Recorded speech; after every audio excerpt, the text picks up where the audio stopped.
Marcus Rivera's hands trembled slightly as he counted the bills one more time, spreading them across his kitchen table in neat rows of hundreds. 24 crisp bills, $2,400, 8 months of his life compressed into paper rectangles that represented every sacrifice, every extra shift, every meal of ramen noodles eaten cold because he couldn't afford the electricity to heat water. The Costa Rica brochure sat beside the money, its glossy pages worn soft from constant handling. Emerald rainforests, pristine beaches, zip lines through jungle canopy, a family vacation, the first real one in 20 years. Marcus was 31 years old, and he could count on one hand the number of times his family had done anything together that didn't involve obligation or crisis. His phone buzzed with a text from his father. "Got your ticket confirmation. We're all set for tomorrow." 6 a.m. flight. Marcus smiled, something warm and unfamiliar blooming in his chest. Hope, maybe. Or the dangerous belief that things could actually change. He thought about the truck then, his beloved Ford F-150 that he'd sold 3 months ago to a stranger for $800 less than it was worth because he needed the money immediately. The truck had been his grandfather's, passed down when Marcus turned 16. He'd rebuilt the engine himself, replaced the transmission, painted it midnight blue on weekends in his friend Cal's garage. Selling it had felt like cutting off a limb. But this trip mattered more. This trip was supposed to be different. Marcus had pitched the idea to his father back in January during one of their increasingly rare family dinners. His mother had made pot roast, and everyone was in decent spirits for once. Marcus had pulled out the brochure, talked about how they could all use a break, how they never spent time together anymore, how Costa Rica offered something for everyone.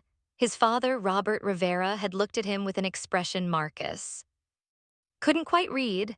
Surprise, maybe, or calculation.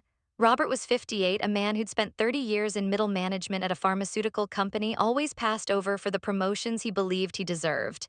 He wore his disappointments like armor, and he'd spent Marcus's entire childhood making sure his sons knew exactly how much he'd sacrificed for them. Justin, Marcus's younger brother by 3 years, had been scrolling through his phone during the pitch. Golden child Justin, who dropped out of college twice, who worked sporadically in sales jobs he inevitably quit or got fired from, who borrowed money from everyone and repaid no one. Justin had looked up long enough to say, "Sounds expensive," before returning to his screen, but their mother, Linda, had loved the idea immediately. Her eyes had actually lit up. "A real family vacation," she'd said, reaching across the table to squeeze Marcus's hand. "When was the last time we did something like this?" "Never," Marcus had thought. "We've never done something like this." Robert had stroked his chin, considering. "How much are we talking?" Marcus had done the research. He'd spent weeks comparing flights, hotels, tour packages. About 2,400 per person, all-inclusive. Flights, resort, some excursions. I can cover my own way. The number had felt astronomical when he said it aloud. Marcus made decent money as a welder, 42,000 a year. But after rent, utilities, his car payment at the time, and helping his mother with her medical bills when she'd had that scare with her gallbladder, there wasn't much left over. Saving $2,400 would require discipline he wasn't sure he possessed, but Robert had nodded slowly. "If you're serious about this, I'll coordinate everything, book the flights, the hotel, the whole package, but I need everyone's money up front." These deals don't last. Marcus had agreed immediately, relief flooding through him. His father would handle the logistics. His father, who was meticulous about planning, who kept spreadsheets for everything, who never missed a detail. It felt right letting Robert take charge. It felt like maybe his father was finally seeing him as an adult, as someone worth including. The next 8 months had been brutal. Marcus picked up every overtime shift his supervisor offered, working 12-hour days that stretched into 14, 16 hours when deadlines loomed. He welded until his shoulders screamed and his eyes burned behind his protective mask. He stopped going out with Cal and the guys from work. He canceled his streaming subscriptions. He switched to the cheapest phone plan. He ate ramen, rice, beans, whatever was on sale at the discount grocery store. He sold the truck in April, and that money went straight into his Costa Rica fund. He sold his gaming console, his collection of vintage concert posters, his grandfather's old watch that he'd planned to keep forever. Every sacrifice brought him closer to that magic number. Justin had called him twice during those months, both times asking to borrow money. 200 the first time for rent he claimed he was short on. 300 the second time for a car repair that Marcus suspected was actually bar tabs and takeout. Marcus had said no both times, something he'd never done before. Justin had called him selfish, had hung up angry. Their mother had called an hour later asking Marcus to reconsider, explaining that Justin was going through a hard time. Marcus had held firm. For once in his life, he'd put himself first. He'd given his father the full $2,400 in July, watching Robert count it carefully before tucking it into his wallet. "I'll get everything booked this week," Robert had promised. "You're going to love this place, Marcus. Best decision you ever made." Now, the night before departure, Marcus packed his single suitcase with methodical care. Swim trunks, hiking boots, sunscreen, the nice shirt. His mother had bought him for Christmas.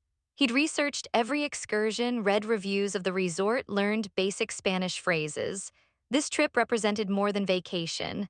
It represented proof that he mattered, that he was valued, that his family saw him as something other than the reliable son who never caused problems and never asked for anything. The knock on his apartment door came at 9:30, unexpected and sharp. Marcus opened it to find his father and Justin standing in the hallway, Justin holding a six-pack of energy drinks with an unfamiliar label. "Thought we'd stop by," Robert said, stepping inside without waiting for invitation. "Big day tomorrow, wanted to make sure you're ready." Justin thrust the drinks toward Marcus. "Peace offering," he said, and something in his smile didn't quite reach his eyes. "I know I've been a jerk about the money thing. This trip's going to be good for us, for all of us."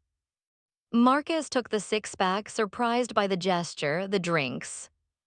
Were cold, condensation beating on the cans. Some energy brand he'd never heard of, probably something Justin had gotten on sale.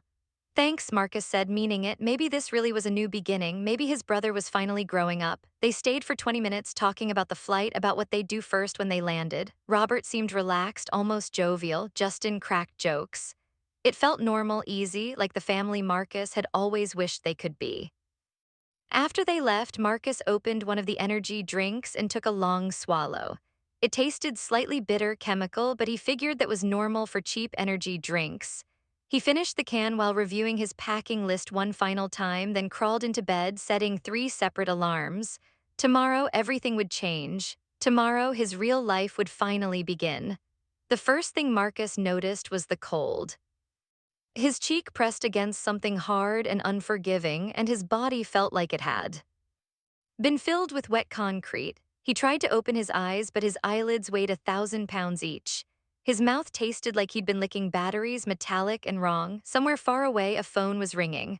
The sound drilled into his skull, each ring a spike of pain that made him want to vomit. He managed to crack one eye open and saw tile. Kitchen tile. His kitchen tile, the cheap linoleum with the pattern that looked like fake marble. Why was he on his kitchen floor?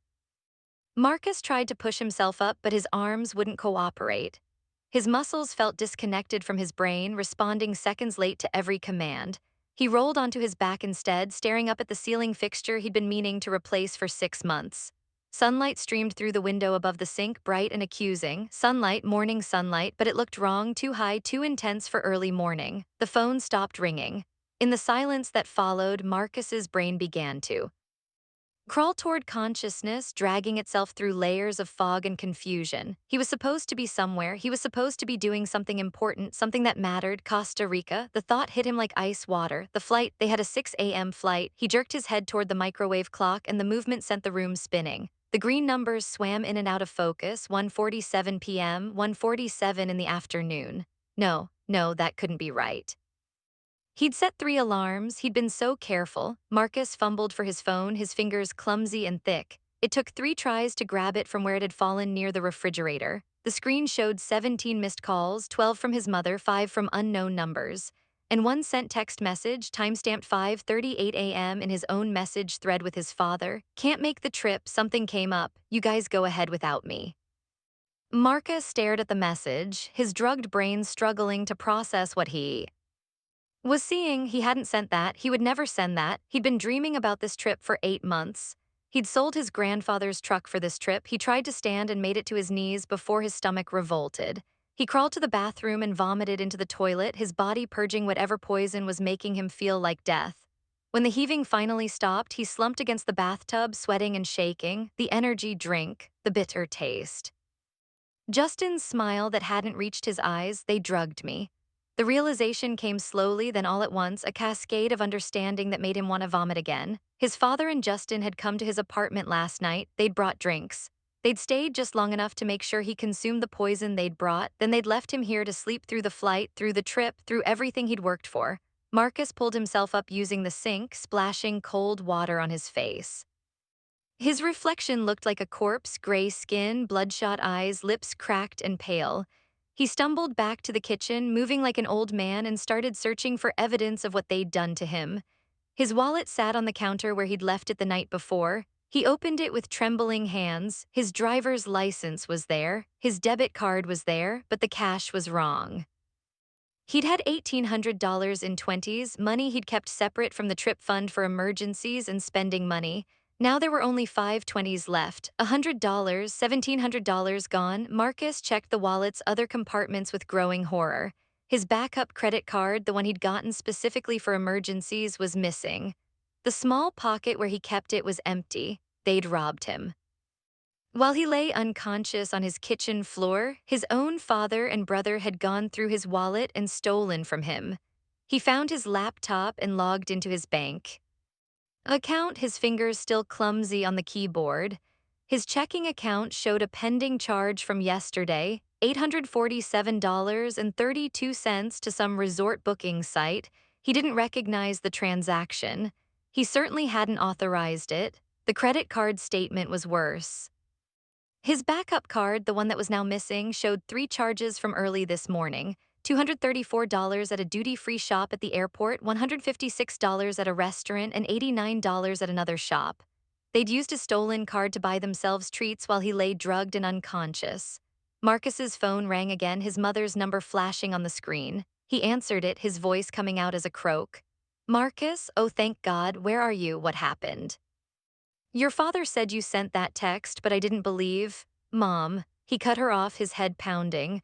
"I need you to tell me the truth. Did Dad book my ticket?" Silence on the other end, then quietly, "What do you mean?" "For Costa Rica. Did he actually book me a ticket, or did he just take my money?" "Marcus, you're not making sense. You said you couldn't come, you sent that text." "I didn't send anything." His voice was getting stronger now, anger burning through the fog. "I was drugged. Dad and Justin came here last night with drinks that were drugged, and I've been unconscious on my kitchen floor for over 7 hours. My wallet is missing $1,700 and my backup credit card is gone." Another long silence.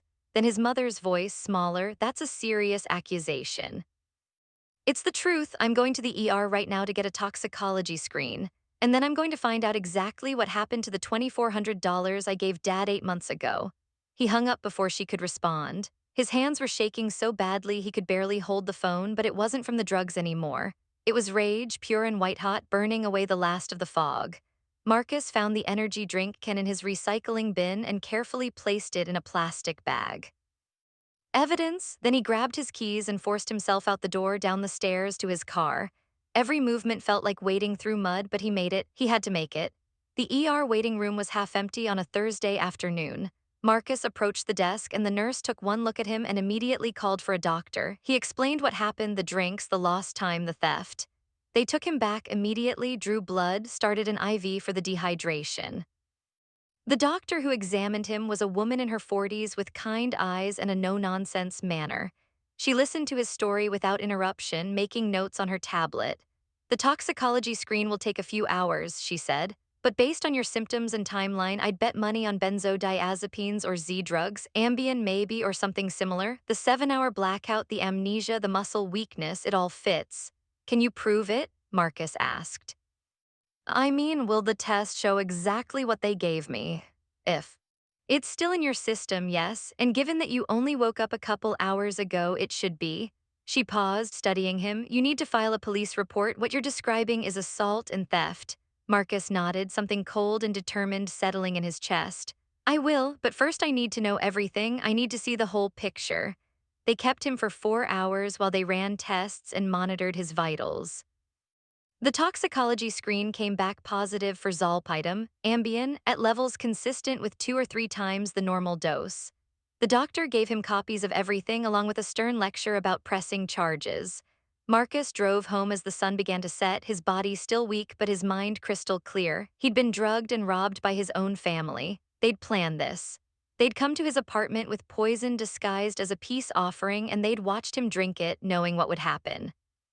Back in his apartment, he started searching methodically. It didn't take long to find what he was looking for. Behind his couch, wedged between the cushion and the wall, was a prescription bottle.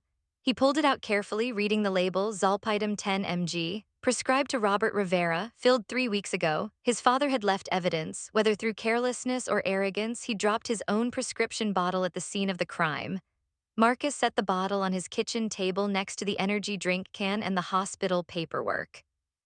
Then he remembered his Ring doorbell camera. He'd installed it 6 months ago after a package theft in his building.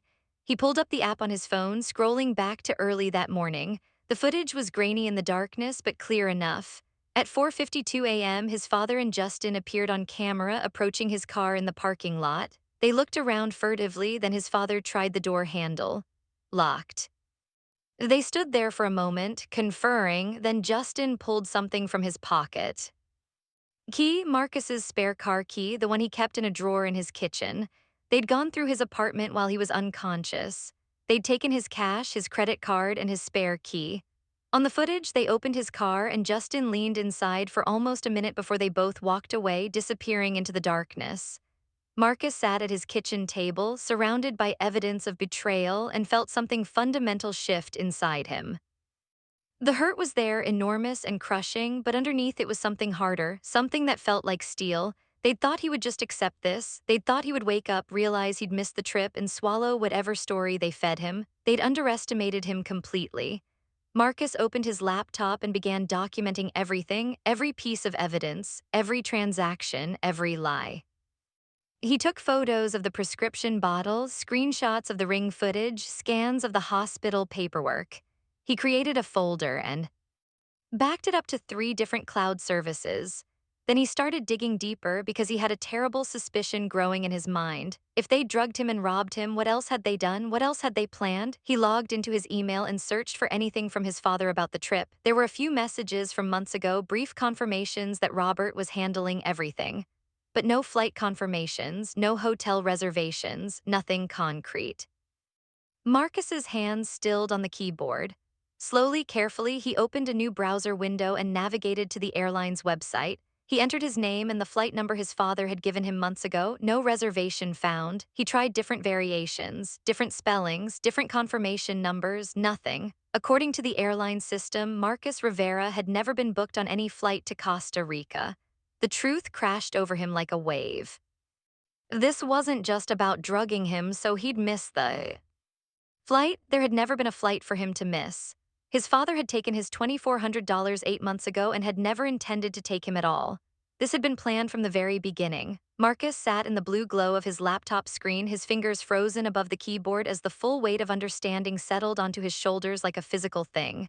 The airline website stared back at him, its cheerful interface mocking him with its emptiness. No reservation found.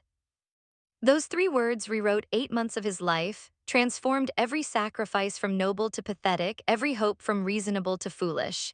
He navigated to his bank account and pulled up his transaction history, scrolling back to July when he'd handed his father that stack of bills. $2,400 in cash, counted out carefully on his kitchen table while Robert watched with an expression Marcus had interpreted as paternal pride. Now he wondered what his father had really been thinking. Had he felt guilty? Or had he been calculating how quickly he could get to the bank, how easily he could deposit stolen money without leaving a trail? Marcus opened a new spreadsheet and began documenting everything with methodical precision. Column A, date; column B, transaction; column C, amount; column D, evidence. His welder's hands, more accustomed to torch and metal than keyboard, moved with surprising deftness as he built his case row by row. The bank records told a story his heart didn't want to believe, but his mind couldn't deny. His father's account showed no charges to any airline in July, August, or September. No payment to any travel agency. No resort booking until yesterday, that pending charge Marcus had seen, made with Marcus's own stolen credit card information that his father must have photographed months ago during one of his visits. Marcus pulled up his father's email next, using a password he remembered from years ago when Robert had asked him to print something from his account. His father had never been good with technology, had used the same password, Linda 1985, his mother's name, and their wedding year for everything. Marcus had assumed his father would have changed it by now, but apparently old habits died hard. The inbox loaded slowly, years of undeleted messages creating digital archaeology. Marcus searched for Costa Rica and watched the results populate. There were dozens of emails, a paper trail of planning that excluded him completely. Reservation confirmations for 3 people, Robert Rivera, Linda Rivera, Justin Rivera. Resort bookings for a 3-person suite, tour packages for 3, airport shuttle for 3 passengers. Every single reservation listed 3 names, and Marcus's was never among them.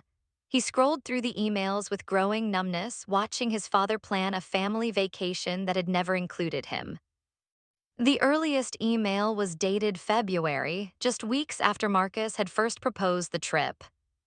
His father had been researching Costa Rica options before Marcus had even finished saving his first $1,000. Robert had known from the very beginning that he would take Marcus's money and leave him behind. Marcus found an email thread between his father and Justin from March, and his stomach turned as he read it. Marcus is really serious about this trip, Robert had written. Kid's working himself to death to save up, almost feel bad, Justin's response, so don't take his money then.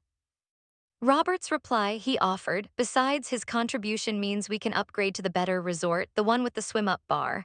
There it was, spelled out in casual cruelty. His father had viewed Marcus's desperate savings not as a son's attempt to connect with his family, but as a convenient funding source for a better vacation. Marcus was never a participant, he was a sponsor, a mark, a means to an end. Further down the thread, dated June, what if he figures it out before we leave? Oh, Justin had asked. Robert's response made Marcus's blood run cold. He won't, and if he does, we'll already be out of the country. What's he going to do, call the cops on his own father? Marcus doesn't have it in him, he's too much of a pushover. Marcus read that line 3 times, each repetition driving the knife deeper. His father knew him, knew exactly how he'd been conditioned to accept mistreatment, to prioritize family peace over his own dignity. Robert had counted on Marcus's lifelong pattern of backing down, of swallowing his hurt, of being the good son who never caused problems. The drugging hadn't been about making him miss a flight he was never booked on. It had been about buying time, ensuring Marcus wouldn't discover the truth until they were safely in Costa Rica, beyond immediate reach. By the time Marcus woke up and pieced things together, they'd be lounging by a pool paid for with his money, and what could he really do about it from 1,000 miles away? Marcus found the email where his father had purchased the Zolpidem prescription, not from his regular doctor, but from one of those online telemedicine services claiming insomnia. The prescription was filled 3 weeks ago, right around when Robert had started talking about stopping by to finalize trip details. He'd been planning the drugging for weeks, maybe longer. Another email, this one from his mother to his father, dated 2 months ago. Are you sure about this plan with Marcus? It seems cruel. Robert's response, he'll get over it, he always does, and we need his money if we want the good package, stop worrying. Linda had known. His mother, who'd squeezed his hand and talked about real family vacations, had known her husband was planning to steal from their son. She'd expressed mild concern, easily dismissed, and then she'd gone along with it. She'd watched Marcus work himself to exhaustion, watched him sell his grandfather's truck, watched him eat ramen for months, and she'd said nothing. Marcus pushed back from his laptop, his chest tight with something that felt like drowning. The apartment walls seemed to close in on him, the air too thick to breathe. He stumbled to his window and threw it open, gulping the evening air like a drowning man breaking the surface. 8 months. 8 months of his life spent chasing a lie. Every double shift, every skipped meal, every sacrifice, all of it had been for nothing, worse than nothing. He'd funded his own exclusion, paid for the privilege of being betrayed. Marcus thought about the truck, his grandfather's Ford that he'd rebuilt with his own hands. Gone, sold to a stranger for less than it was worth because he'd needed the money immediately. His grandfather had given him that truck on his 16th birthday, had told him it represented freedom and possibility. Marcus had sold possibility to buy a place at a table that had never been set for him. He thought about the overtime shifts, the way his shoulders had ached for months, the repetitive strain injury in his right wrist that still flared up when it rained. He thought about turning down Cal's invitations to go fishing, to catch a game, to just hang out and be human for a few hours. He'd sacrificed friendships and health and joy, and for what? So his father could upgrade to a resort with a swim-up bar? The rage came then, white-hot and purifying. It burned through the hurt, through the shock, through the pathetic part of him that still wanted to believe this was somehow a misunderstanding. There was no misunderstanding. There was only calculation and cruelty planned and executed with casual precision. Marcus returned to his laptop with new purpose. He wasn't going to be the pushover his father expected. He wasn't going to swallow this betrayal and pretend everything was fine at the next family dinner. He wasn't going to be the good son anymore because being good had gotten him drugged and robbed and left behind. He navigated back to his father's email and began searching for reservation confirmations, collecting confirmation numbers and booking references. Every tour, every shuttle, every dinner reservation, he documented them all. His father had been meticulous in his planning, and that meticulousness would be his undoing. Marcus found the resort confirmation and studied it carefully. The reservation was under his father's name, paid for with a deposit that Marcus now recognized as his own stolen money. The balance was due upon arrival. He noted the confirmation number, the booking reference, the cancellation policy. Then he tried something, his heart pounding. He entered his father's email address into the password recovery field on the resort's website. A reset link arrived in Robert's inbox within seconds. Marcus clicked it, created a new password, and suddenly he had access to his father's resort account. He stared at the dashboard, at all the carefully planned details of a vacation he'd never been meant to join. The to destroy it all sat beneath his fingertips, just a few clicks away. But Marcus didn't click anything yet. He sat back thinking his father had called him a pushover, had counted on him being too weak to fight back. Robert had planned this betrayal banking on Marcus's lifelong pattern of acceptance, of prioritizing family peace over personal justice. His father had made one critical miscalculation. He'd underestimated what happens when a good man finally stops being good. Marcus smiled, and it wasn't a nice smile. It was the smile of someone who just realized he held all the cards, someone who'd been pushed past the point of mercy into the cold clarity of righteous anger. He wouldn't be a victim. He wouldn't accept this. He would show his father exactly what happened when you betrayed someone who'd spent his whole life being loyal. Marcus opened a new browser tab and began to plan. Marcus's fingers hovered over the keyboard, steady despite the adrenaline coursing through his veins. The resort dashboard glowed before him, a digital map of his father's carefully constructed vacation. Each reservation represented hours of planning, anticipation of luxury paid for with stolen money. With a few keystrokes, Marcus could erase it all. He started with the resort itself. The cancellation button sat innocuously in the corner of the screen, guarded only by a confirmation dialog. Marcus clicked it, then clicked again. The system processed for 3 seconds that felt like 3 hours, then displayed a cheerful message. Your reservation has been canceled. We're sorry to see you go. The airport shuttle was next. Marcus navigated to the transportation company's website using the confirmation number from his father's email. The interface was clunky, clearly designed by the lowest bidder, but it worked. Cancellation confirmed. No shuttle would be waiting at Juan Santamaria International Airport for the Rivera family. The zipline tour through Monteverde Cloud Forest gone. Whitewater rafting expedition on the Pacuare River canceled. The deep-sea fishing charter his father had bragged about in an email to a friend deleted. Marcus worked methodically, erasing each piece of the itinerary with surgical precision. He left no traces, made no obvious changes that would immediately alert his father. To anyone checking, it would look like technical errors, system glitches, the kind of random chaos that plagued online booking systems. The dinner reservations at the fancy restaurants required more creativity. Marcus couldn't cancel them directly without raising suspicion, so he modified them instead. The reservation for 3 at the beachfront restaurant with the sunset view, now it was for 2 and the time was changed to 5:00 a.m. The table at the renowned steakhouse moved to a Tuesday 3 months from now. Small changes that would cause maximum confusion and frustration.